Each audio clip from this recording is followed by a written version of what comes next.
Right go, talo ka. Spray ko na, pre. Oh, sila una dire. Ikaw mag-opening, pre. Kisa una. Ako sa ulit. Side. Kisa una dire. Go. Ikaw una. Ikaw po last. Hindi. Si last. Heads mo ka to. Tails sila dire. Oh, sila una. Kisa una to. Oh, ikaw. Ya. Ikaw po kinalasan. Oh, siya mo to basta na. Ikaw mo yung last. Ikaw may muli ba sa tigil mo ba sa kanan? Ay. Pero no. Open notes man, pero bawal ang cellphone. Moderator, palihog kuha sa cellphone na ning bigas. Bigas cellphones. Wala ko cellphone. Oh, pwede mag-notes kay i-take note ninyo yung kontra ninyo, ikonsulti niya. Di ba, yan yung irbatal. So, pwede na mag-notes, pwede na maggamit na ng inyong ipaprint. Ano naman alay? Example sa ilang relevant sa ato. So, bago natin simulan ang ating debate. Magigay para sa Team Gmail!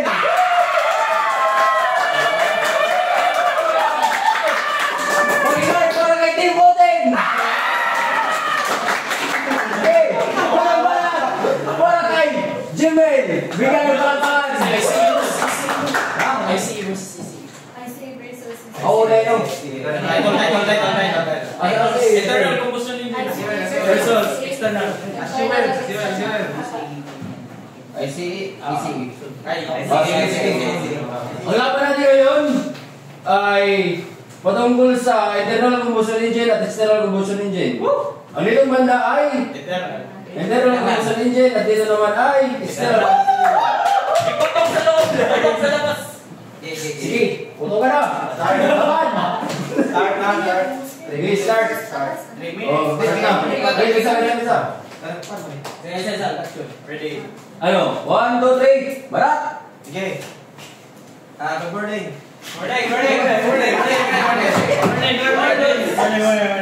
Ang amo is internal combustion engine. What is an internal combustion engine? It is an internal combustion engine burns fuel inside the engine cylinder. The explosion of fuel and air creates pressure that moves piston, producing mechanical work. ICEs or internal combustion engines are common in vehicles such as cars.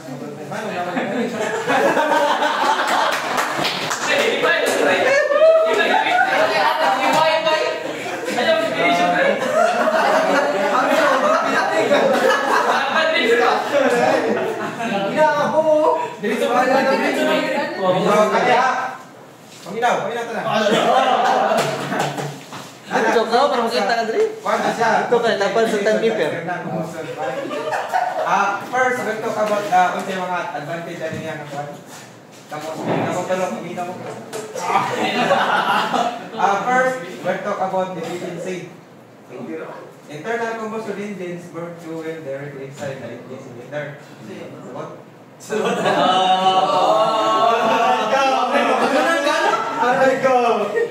Allowing for more direct energy transfer to mechanical work. This eliminates the need for extra heat exchangers or steam generation, which are common in, external light steam engines. Because of this, ICs have less energy loss as a kontra sa inyo nga daghan sa energy loss.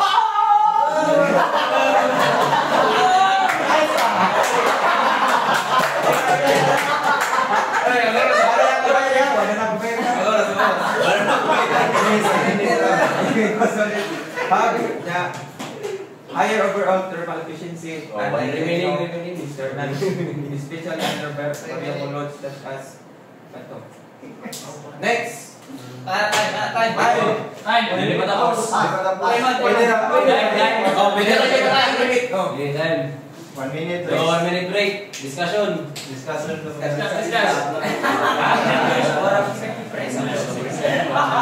Okay, so mas makompleto ang 3 minutes, mas dako score syempre. Pero once mo to introduction pa to, so wala pa to score.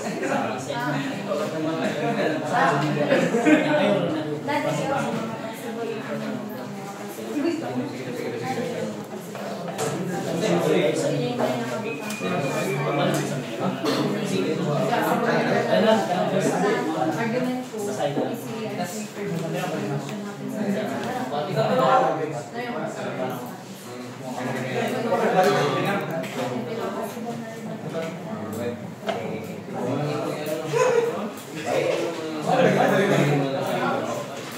by the way, mani-rubric sa atong scoring day. Pasensya na.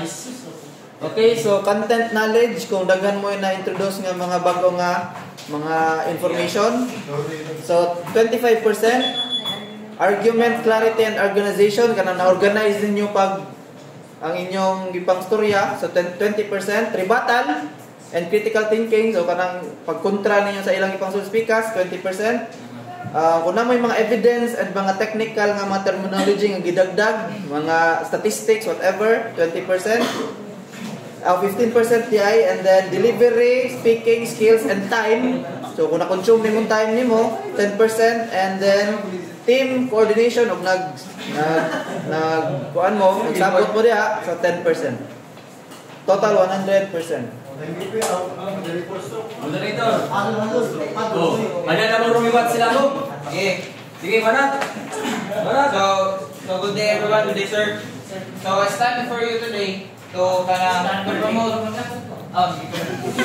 promote nga mas better yung internal combustion engine. First, ICEs are one of the biggest contributors sa climate change. Kaya di ba ang inyong giingong kaniya nga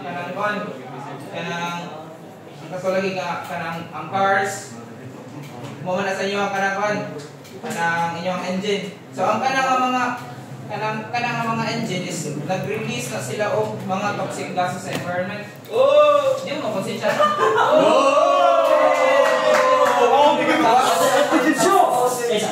Pagkita mo niya, di mo na ako.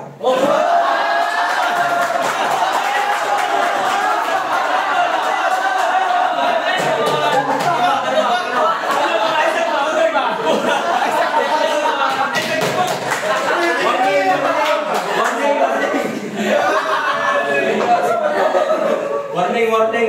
Bawal magsalita muna. So, that combustion engine releases toxic gases into the environment. So, di mo makonsensya na nga inyong gidepensahan nga mas better ang inyong engine. Yeah. According to the International Energy Agency or the IAE 2021, the transport sector powered mostly by international combustion engine or katong inyong defend produces nearly 24% of total CO2 emission globally. So, mao na nagamit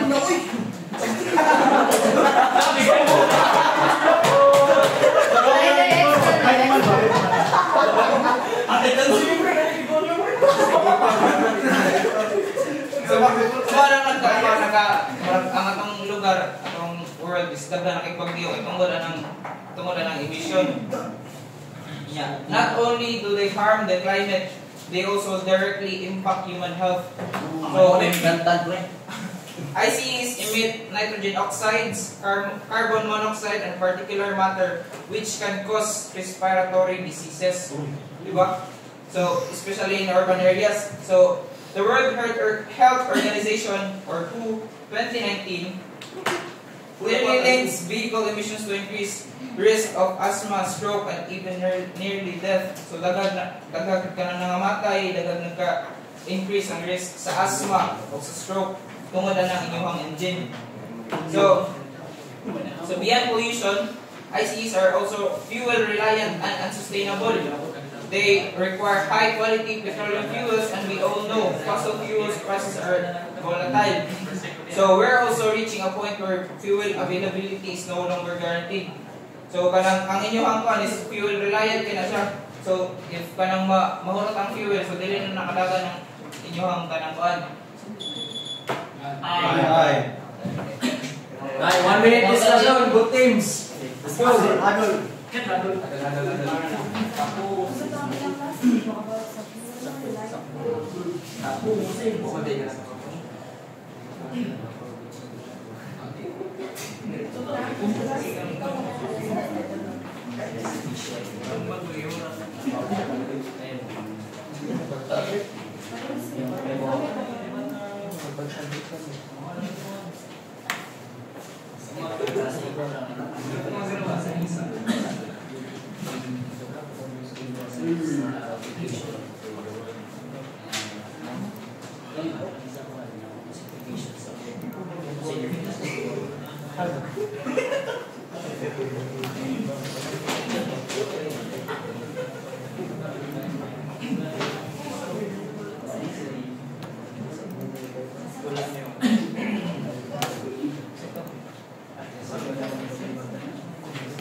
isa. Pusang kalso. Okay. So, ang susunod na mabanat ay si Arcel Romero. Sige, banat, start. Okay, so first of all, ang imong gi-focusan is ang mga disadvantages is katong external combustion engines are and not environmentally friendly. So, it's true manuan car siya not environmentally friendly before. But now, but it's true that external combustion engine can use renewable fuels. They are often less efficient also and harder to control in modern applications. For now, external combustion engines have advanced emission controls, including catalytic converts and fuel injection system that greatly reduce pollution. So ikaw, may mong nakuha na information is sa una pa to. And karang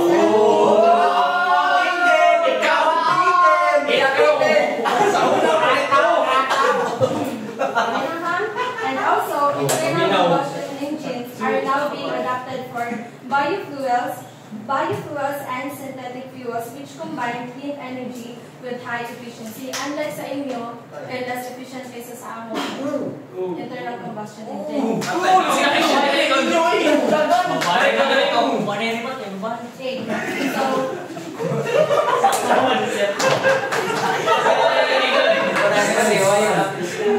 Time is running. Next is natin, three na may advantage sa ang internal combustion engines, which is wala sa inyo ha.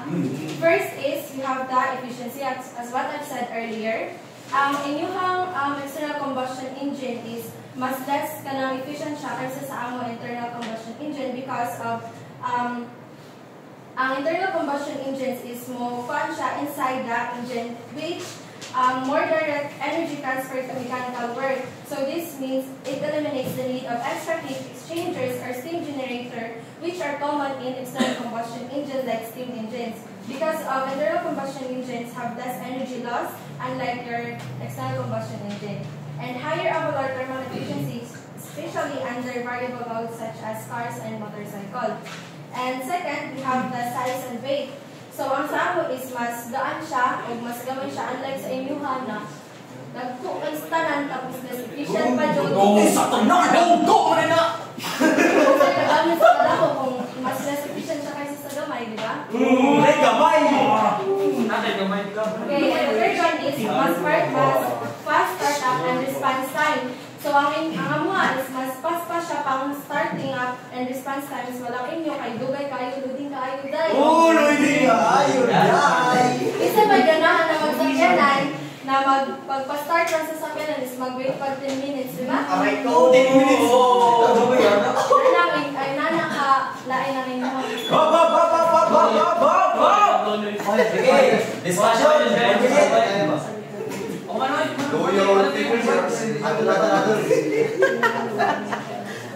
Wait ka rin ba? Logi ka rin kay babae. Daghanan yung part ko.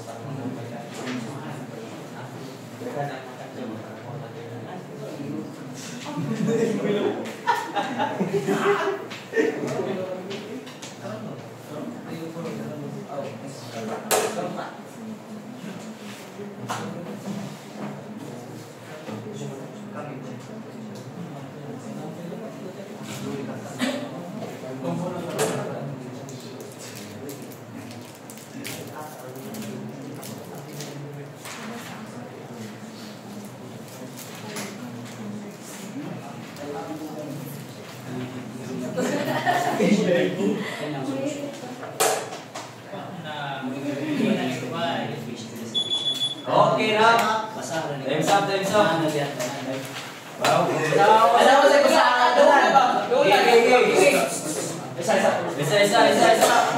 Oh, si Otis na. Uy, para pag muna tayo.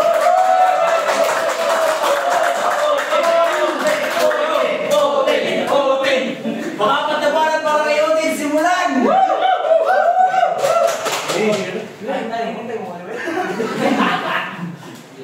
Now, the both sides might argue. that external combustion engines are too bulky order to start and less efficient.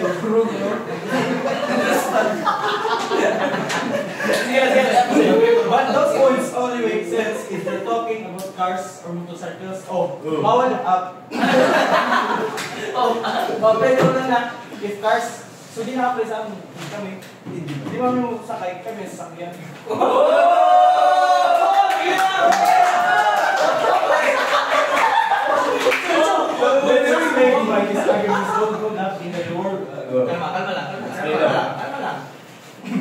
In stationary applications like power generation,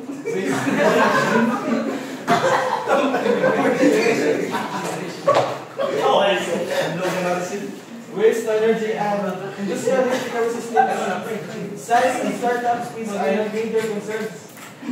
In these settings, what matters is efficiency, fuel flexibility, and emissions control areas where EC is shining.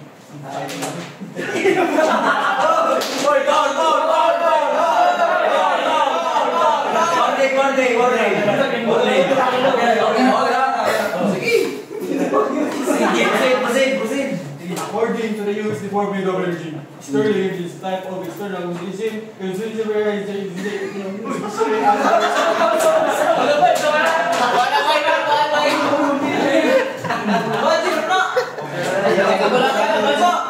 can achieve high thermal efficiency, especially under constant load operations within the nuclear power plant.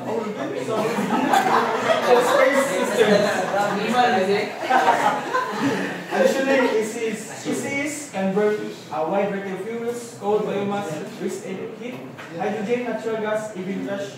This isn't just a perk, it's a solution to our growing waste and energy problems. Unlike sa inyo, na need artificial fuel which is pricing. Let's also talk about durability. ECs operate with external, slow, controlled combustion, which means less mechanical wear. Quieter operations and longer life. Unlike sa inyo, na padaganan mo ng gusto niya, masunog ang tuan.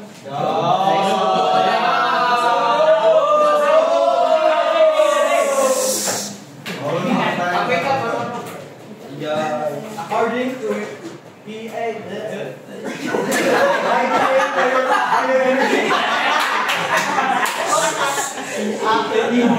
external combustion systems have lower maintenance which is mas barato siya. And longer service life.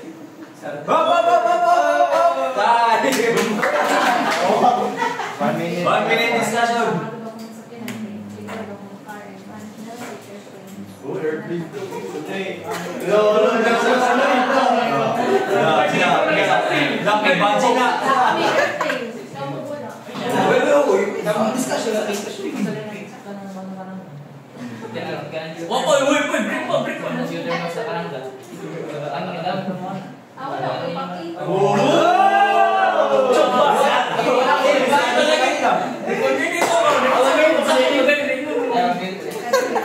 Tumbangin na, tumbangin.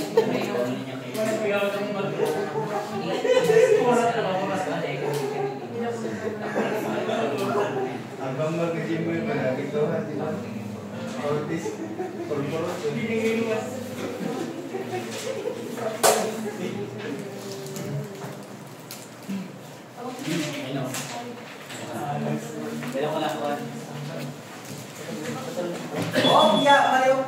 Good stuff. Tapos na ang discussion. Ngayon ang babarat naman ng ating bagong president. Prince Maurice. Prince! Presidente na Bravo. Prince Bravo! Barat! Prince fucking piece of shit.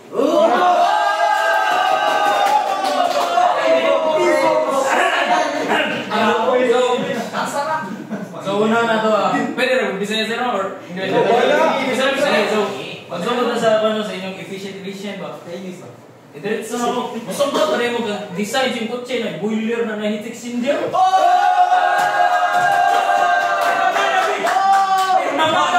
Magtadaan mag-drive ng kotse, magbukal-bukal yung ulo yung kotse. Unsa na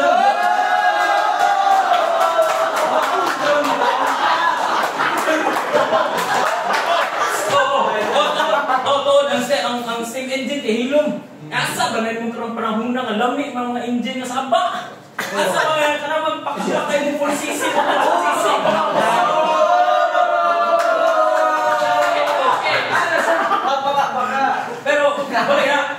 Pero, Marple, if atong i-apply ang atong topic nga internal combustion engine o external combustion engine, wa man specific na sa ship sa nag-talk man general diri.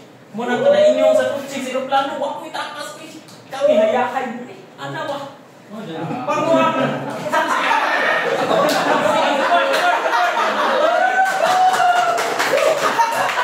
Nice ka. That's the problem. Tapos yung gingon din na ECE runs smoothly, don't wear quickly internal combustion engine. That's not entirely accurate. While steam engines do run smoothly, ICEs have evolved with precision engineering and modern lubricants that drastically reduce wear. Today's ICE can run hundreds, thousands of kilometers with proper maintenance. Also, ECE require constant water supply, pressure monitoring, and maintenance of large external components, which isn't convenient. Which not convenient.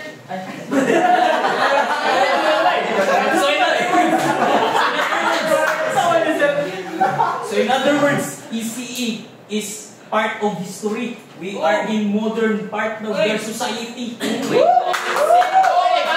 Ayaw ibalik-balik ang pass spray kay huma na to.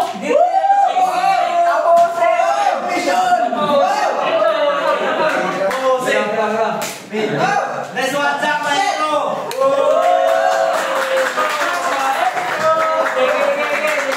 Discussion! 1 minute!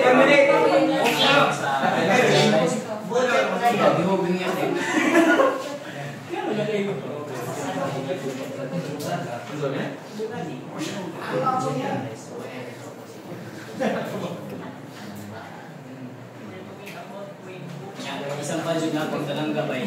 Ganang gabay ako isang gabay.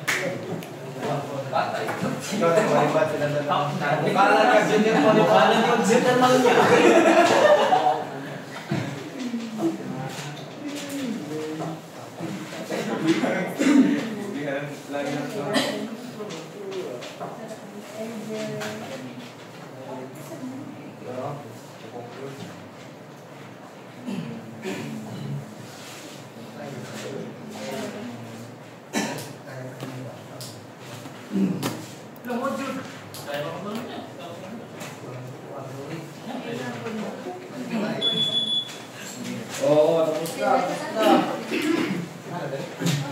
Ang huling pagpanat. Diba? Hindi siya, sa ilang group pa siya. Sa huling group ng ICE. Si Dr. Kimbo Loy.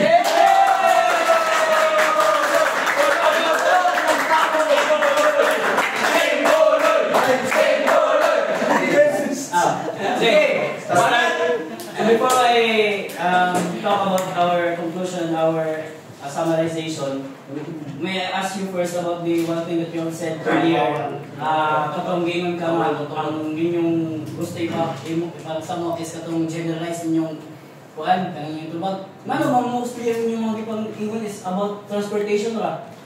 Diba? Gingon mo na, fast ang iyang efficiency, niya fast ang kuan. Nag-generalize mo, diba ta? So, muas ko ninyo, kana palanggaan sa kanangga, geothermal, ECE gamit ano, di ba? Sabihin ka na, research. Okay, kung kana palanggaan, may nguno na, we are already in the modern world. Imagine na lang kung ano diya, kung sa may kuryente natin gamit nun. Kung ako tayo help ang ECE, kana pa lang da, steam engines or other engines, kanang mga kuhan. Kana pa lang ang breaking cycle, di ba na yung sila kanang, if ever no, maganda lang yung kanyang pagkalagay o yung pagkagamit, is maabot na yung almost na idea na cycle ng isang engine, di ba? Naka-search mo na. Okay. Kana pa lang daan, makukonsult ka na advantage kayo ang ECE, though not in a transportation, but in other aspects such as for all the people and for the environment. So can you say that ICE is, though ICE is very important nowadays, transportation is very helpful for us to travel from another place to another, from another country to another, which is helpful. But can you imagine the drastic effect of the pollution it can lead, as what Mrs. Pola said earlier, 24% is emission, carbon dioxide. It's a negative effect. And then also, you're saying that we are in a modern world. So can you imagine you're always using ICE until for the future? Can you imagine a future na dagan na kayo aso, yung kanang polluted na ang air, yung delikado na para sa tao? Imagine na lang, na may future, ganahan mo sa inyong future. Pero ang yung healthy ay, diba? Masa pa, kanang maingon mo na transportation, ganahan mo kanang coaching, na ay kanang aso, yun ba? Magguringan na karon.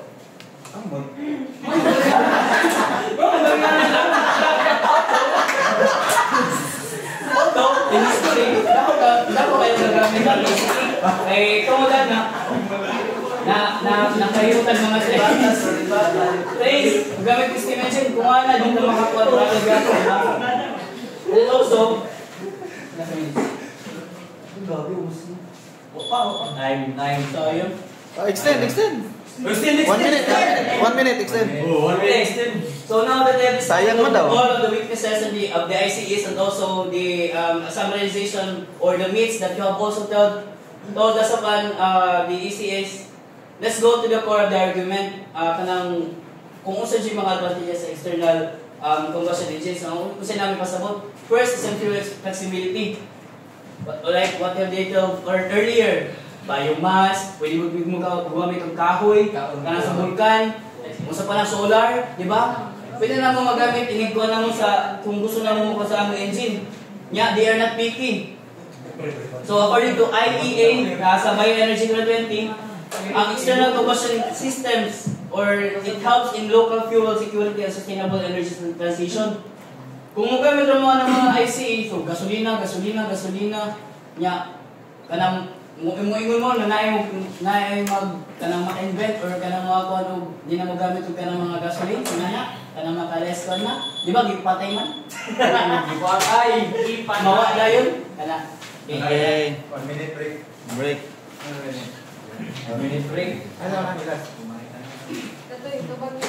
Hindi na nagibalik na dito. Mas pasang storya kay sayang oras.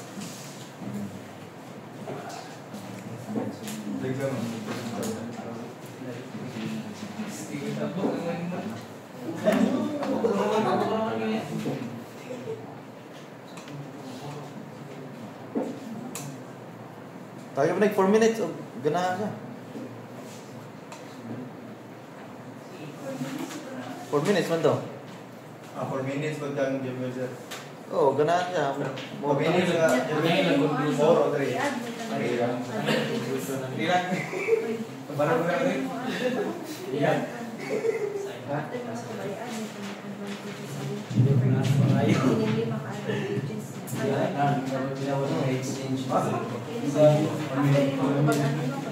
Hindi na pwede ba na mag-exchange parang ganit lang. Plus. Ano naman? Parang sila dalawa para i-debate. Basta din na sila katawag. Ikaw, ganahan ka. Gi. Hoy, wag mo na makinig. Oh, las barat na parang kay Jimbel, mag-ingay.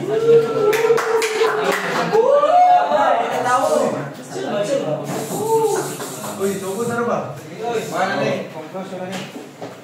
Mag-ingon nga, kung batay kurente, makulit ako kurente.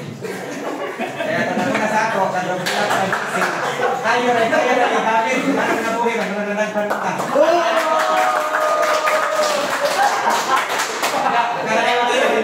Kaya nga sa EDC, geothermal, dito lang, purpose na, murag ilan na i-utilize ba nga para makapatag kuryente.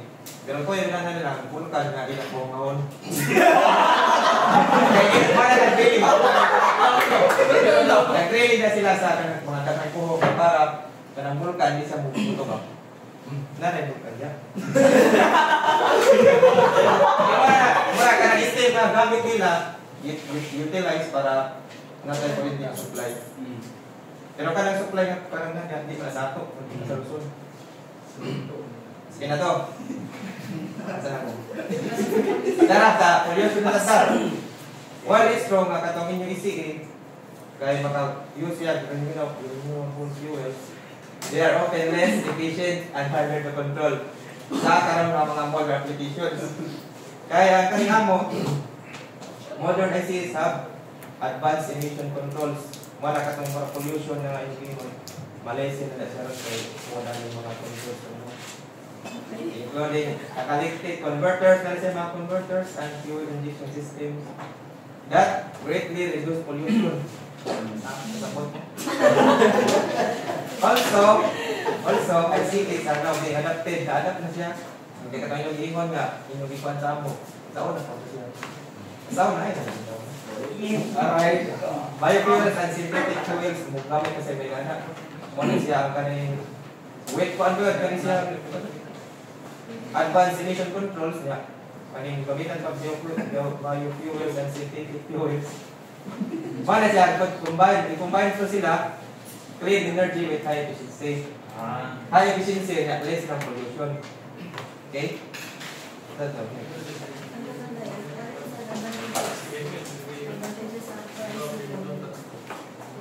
Dadarap.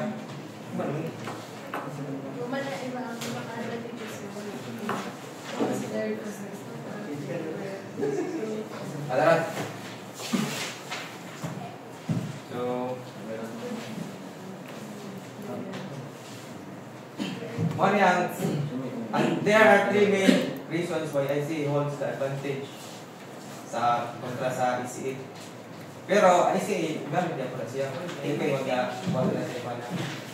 Ang amo lang establish ang ICA na siya advantage.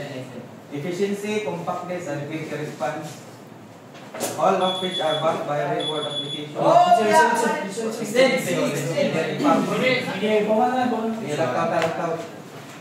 To conclude, the internal combustion engine has proven itself to be more efficient, more practical, and more responsive.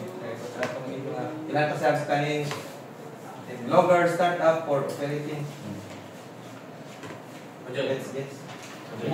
More practical. Diyan na natapos ang ating debate. Nice. Nice.